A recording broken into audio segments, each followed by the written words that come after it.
Hi, welcome back to Aurelia's podcast, weekly podcast. In today's podcast, we're going to talk about the challenges we Africans face in a foreign land. Yes. So now, without wasting much of your time, it's going to be a very quick podcast. We Africans living abroad, overseas, we face quite a lot of challenges that people back home really don't know. So, and that's one of the things, the few things I want to highlight. Number one is immigration. So you find out that a lot of people, like say the students, when they come here, they are allowed to work just 20 hours. And then these are people that literally sold their properties or loan money from people to buy their ticket and pay their tuition fees, part of their tuition fee.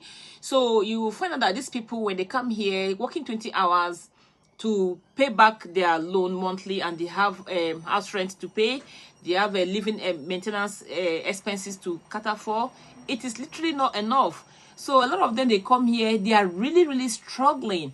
So when you see them, when they travel out to go and study or maybe do their masters, and you're back home feeling your brother or your sister is overseas for the past 3 months, they've not started sending money, please, I want you to understand that these people are really struggling. They are really struggling. They've not found their feet.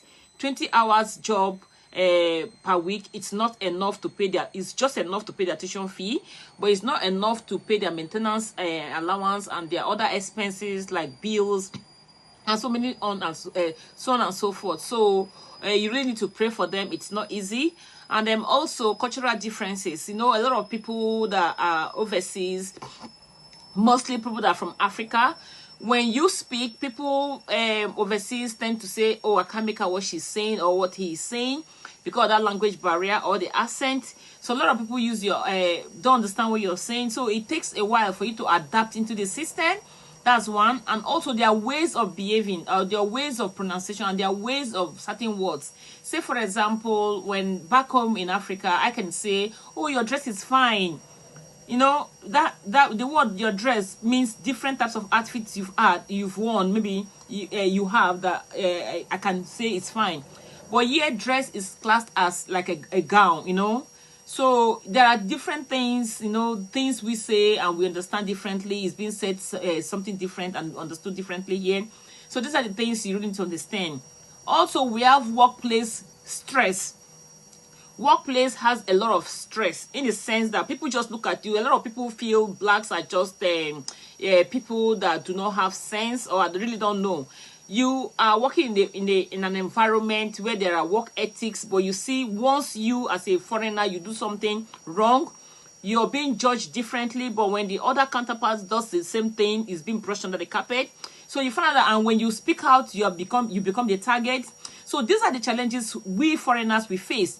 The job itself is very stressful, or some of the jobs may not be stressful, but the human being you work with make the job stressful, and that's the reason why one has to be very careful. Okay, and we also have regulations as well. There are certain things you do in Africa which you cannot do here, that will be classed as assault or noise pollution or something. It will be classed as something that can get you into trouble. So these are the things. That's why people come here, they mind their business, they try to remain calm, they try to study the environment. It takes a while. So if you're out there expecting your family members that are overseas to send you money as quick as they arrive here, we don't plug money on the road.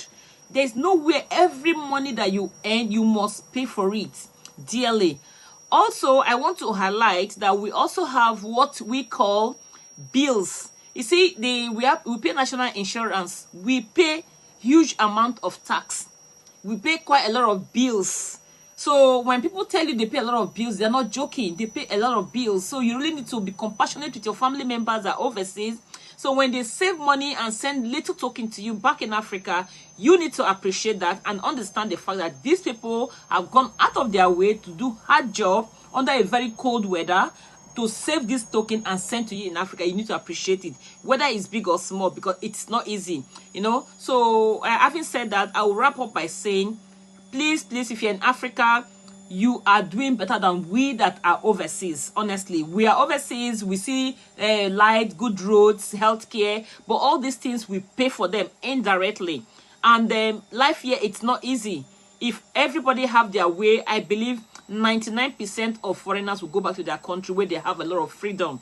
You understand? So please, the weather itself is extremely cold. that some of us we are not used to the environment. So you have to be very, very appreciative when your family members send you stuff. I appreciate them for whatever thing they've done, because it's not easy. I hope this video does make sense and inspire someone. If you're out there expecting silver and gold from your family members overseas, please stop. Remember them in your prayers, and it shall be well with all of you. Thank you. Bye.